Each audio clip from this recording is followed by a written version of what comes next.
Okay, what we have here, and what I drive a lot, is a Bobcat 7753. It has a Kubota engine in it. It's diesel, 46 horsepower.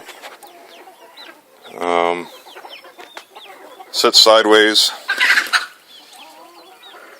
Nothing too incredibly special about it. This is an older model one. It's got over 5,000 hours on it and still runs really, really strong.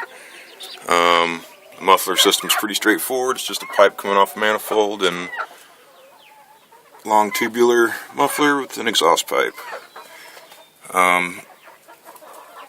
Yeah.